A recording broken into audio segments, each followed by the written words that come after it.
Jai Shri Krishna. Today is Friday and it is June 5th, 2026, and we have moon still in Makara Rashi but in Shravana Nakshatra.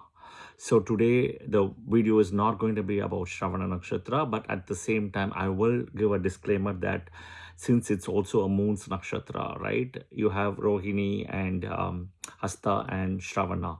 It is indeed very difficult to keep up with the pace of moons and moon's own nakshatras, as it moves so fast, like, at the pace of the lightning pace, right? So definitely it's hard, right? So, but having said that, today we are going to touch a very interesting topic, which is about the Gunas and Tatvas.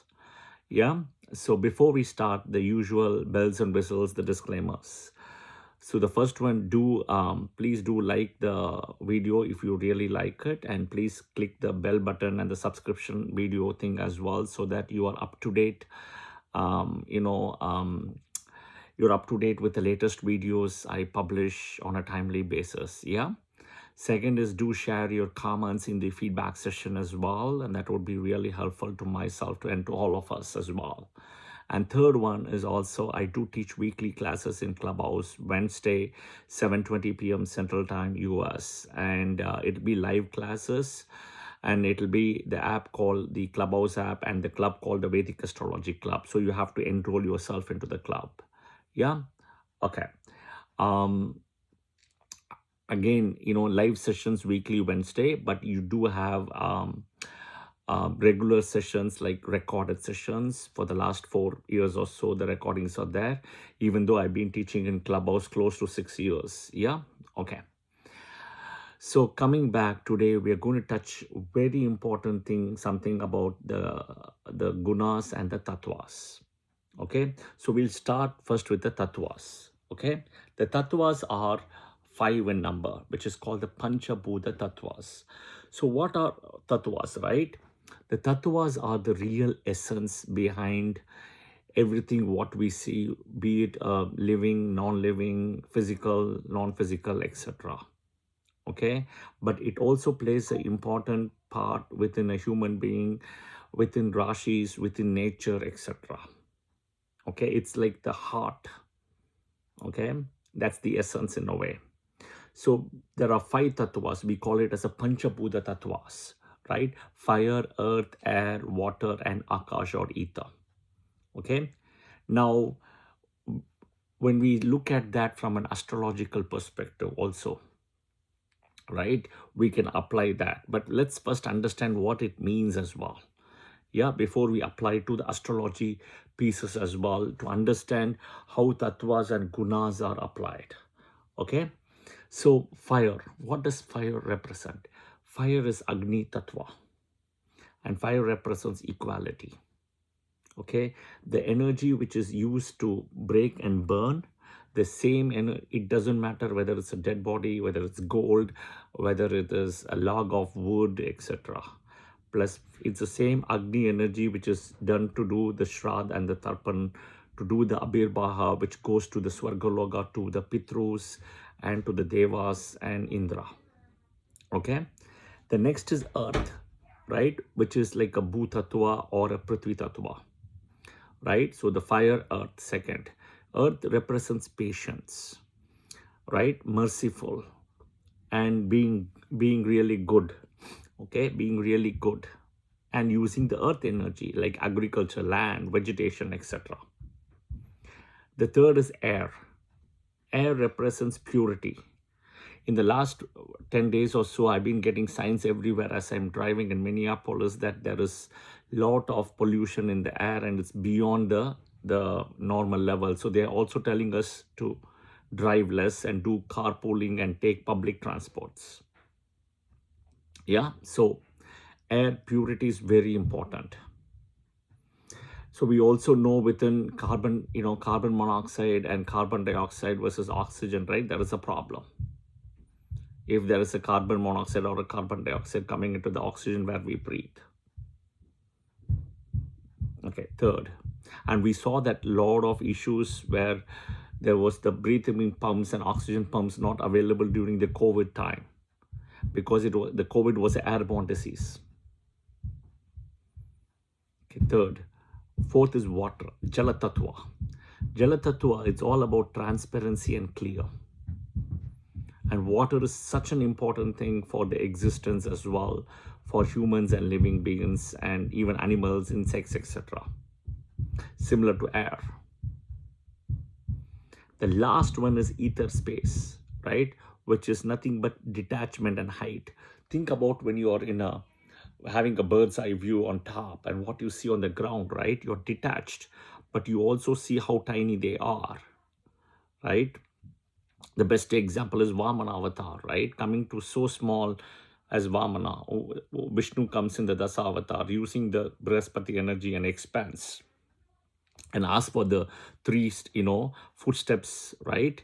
And today we're talking that because it's also Shravana Nakshatra, where the first one is Bhuloka, second is on top, all the lokas, including the Swarga Loka, and the third is on top of Mahabali's head, right? That is the detachment, which is what he taught in this process to Mahabali, where he wanted to do Ashwamedha Yajna and become a Devendra, like the Indra, okay? All right. Now, what do you understand this when you bring it to the science, astrology, right? You have fire, earth, air, water here when we come to the 12 Rashis. So, fire signs, Aries, Leo, and Sagittarius. Even though they're all fire, they have different aspects and distinct aspects. Aries is more like a fire which is movable, forest fire. Leo is more like a fire which is, think about, which is used more like a cooking range kind of a thing, and which is used in a kitchen and stuff. Sagittarius, which is a fixed energy, right? And Sagittarius is a dual energy. Think about the light which comes from the lamp.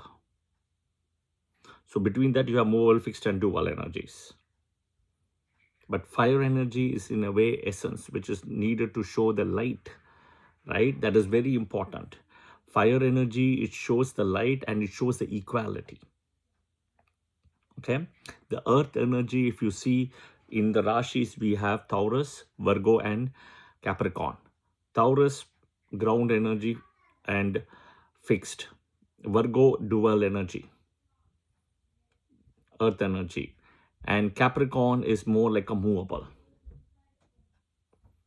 Same thing, you come to Aquarius and Gemini and Libra.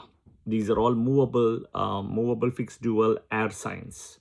So interestingly, I had a meeting with somebody in the temple last week, and the lady, she was telling me that her daughter-in-law has joined a new job and it's what she's working on, something with aerospace and stuff. So my first answer to her immediately was she should have moon in either Gemini, Libra, or Aquarius. And interestingly, she had moon in Gemini in Mrigashira Nakshatra Pada 3, right? Because air signs, right? So the Gemini is more like a dual air sign, Libra is movable, and Aquarius is fixed. Okay, the fourth one, right, is the water sign. We have Cancer, Scorpio, and Pisces. Cancer is movable, Scorpio is fixed, and Pisces is dual. Okay. All right. Now, what is also interesting is we can do the same thing in terms of the tattvas with the planets as well. Fire energy, we have Sun, Mars, and Ketu. Earth energy, it's Mercury, the Bhu energy, Earth energy, Prithvi energy, Mercury. Air energy, it's Rahu and Saturn. Water energy, Moon and Venus. And Akash, which is the space, which is Jupiter. By the planets, we can break it down as the tattvas as well. Okay, next is understand a little bit of it. Earth and water, they both collaborate and cooperate very well. But water doesn't cooperate with air well. We know that, right? Water and air doesn't cooperate, and water blocks fire. When you say block fire, to extinguish fire, you need water in a way, right? Fire doesn't cooperate very well with earth, and fire obstructs water in a way. Same thing. Fire and air, right? They both cooperate with each other. There is something called, you need the nascent oxygen, combustion oxygen, in order for the fire to fire and expand, on the fire to be alive. Okay, and they support each other mutually, the fire and the air energy. The earth and the air obstruct each other. The air doesn't cooperate very well with water and obstructs earth. The water and air, right, in a way are enemies to each other, and they block each other. So if you look at it in way, right, in a way, what you see is the fire sign, right, and the air sign will be opposite to each other in the astrology. So Aries opposite is Libra, Gemini Sagittarius, Leo Aquarius, right? All the fire signs will be opposite to the air signs. Okay, same thing, right? Same thing. All the earth signs, right? All the earth will be opposite to the water. Taurus opposite to Scorpio. Then you have Virgo opposite to Pisces, right? And the last one is Capricorn and Cancer. The Capricorn Cancer axis is a little bit unique and different, because Capricorn is not 100% earth sign. It's 80 earth, 20 water. And Cancer is not 100% water. It's 80 water, 20 earth. It's like the crab and the crocodile here. The crab with the Cancer and crocodile with the Capricorn. Yeah, okay. So now, right, we saw a lot about the planets and the Panchabhuta Tattvas. What we are going to see now is a little bit difference, right, of how you see this energy in the temples before we go to the Gunas. See, the same energy of Panchabhuta Tattva temple is used by Lord Shiva in the 5 temples of the fire, earth, air, water, and Akash. Okay, so if you see why Lord Shiva is the question. See, Shiva is in a way not only just a destruction energy. Shiva in a way holds the balance. Shiva in a way also is like a linga, but tunnel shaped. That is what we follow in South India. Okay, so because he's in a linga and the whole thing, the reality, it shows that he is endless, formless.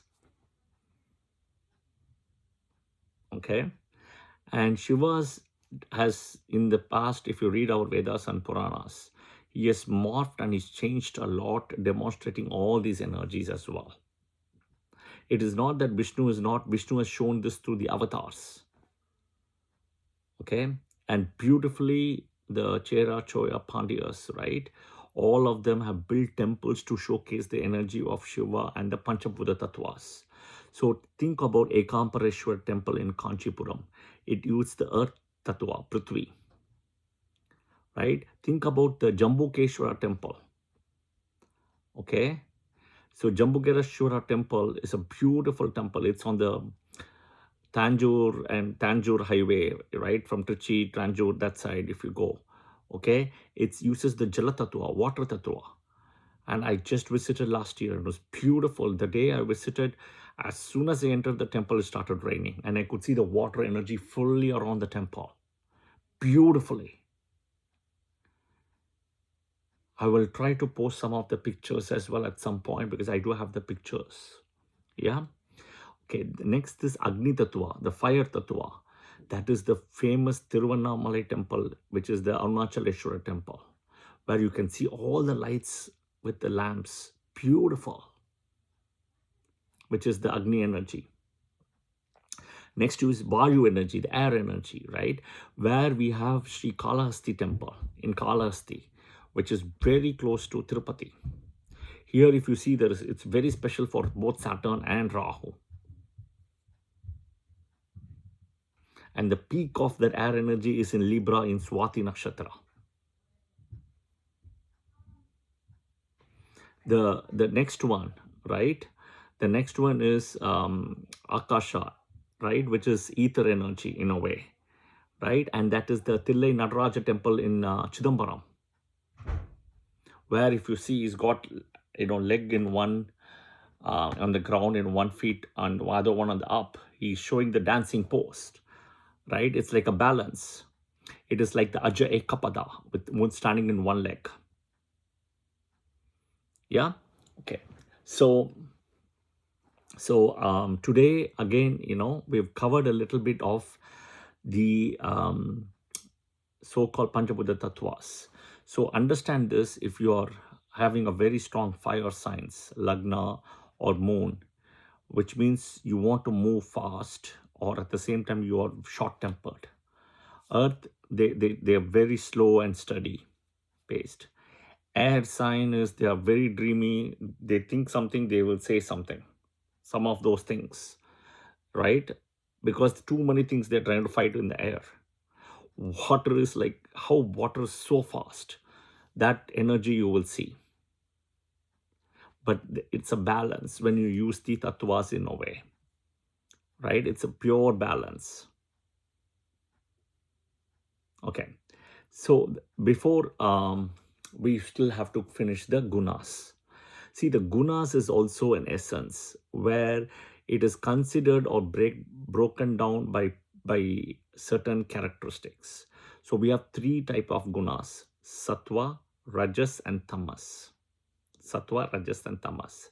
Sattva guna, it's the Vishnu energy. If you see, it's purity and light. And the planets associated here are Sun, Moon, and Jupiter. Okay. And then rajas, passion and activity, right? In a way, if you see, there is the Brahma energy involved here, Mercury and Venus. And then tamas, it's the darkness, the inertia, the push, the Shiv energy. Mars, Saturn, Rahu, and Ketu, the malefics energy are involved. In a way, you have the Navagrahas to balance it. So it's a combination of all the energies which come into play. Sattvic is like Jupiter is the most Sattvic planet. So, and I would also, even though add Rajas is with Venus, Venus is also the Sattvic is there. So somebody undergoing Jupiter Mahadasa, Venus Mahadasa, Antardasas, right? You have to be very careful to be Sattvic if you want to get the best out of Jupiter and Venus and have the reduced Maraka effect. Same thing with Sun and Moon.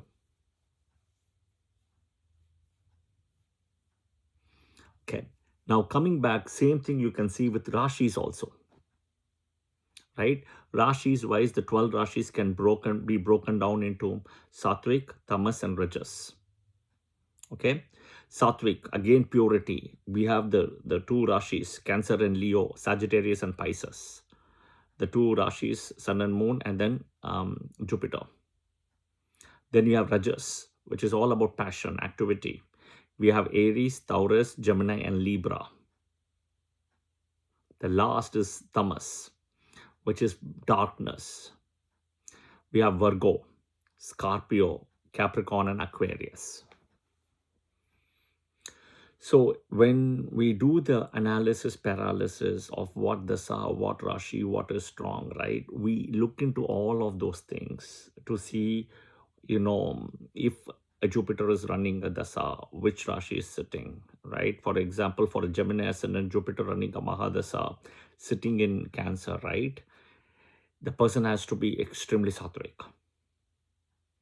Because again, you see Sattva, purity, Cancer plus Jupiter. You have to bring all the gunas and the tattvas together. Yeah. So again, today Moon is in Makara and in Shravana Nakshatra. So I thought of publishing this video. And Shravana is Moon's own Nakshatra. And I will admit that it is so difficult to keep up with the pace of Moon and Moon Nakshatras. They're very fast, especially Rohini, Hasta, and Shravana, right? Moon moves in a jiff like this between one nakshatra to another nakshatra, especially when it comes to its own nakshatra. It is like a projectile. Think about the rocket and the projectile, right? That's the speed it goes. And it is so difficult to keep up with the pace of moon and moon nakshatras, the 3 moon nakshatras as we speak, not the 27 nakshatras, right? The 3 moon nakshatras are Hasta or Rohini, Asta, and Shravana. Yeah. So, but I thought I will add the essence of the Gunas and the Tatvas today. Okay. Watch the video multiple times, let it sink through so that you will understand a little bit of how to break it down. And especially when we come to the Marakas and stuff, right? The Gunas Tattvas are so important to understand. When you're running a Maraka Mahadasa, you have to know their behavior and kind of align with it and not go against it. Because it's a Maraka, a planet running a Maraka. Mahadasa especially, yeah? Or an Antardasa also. Okay, I hope this was helpful. I'll see you guys soon in another video. And thank you, and Jai Shri Krishna. Please do share your comments. Yeah, have a good day.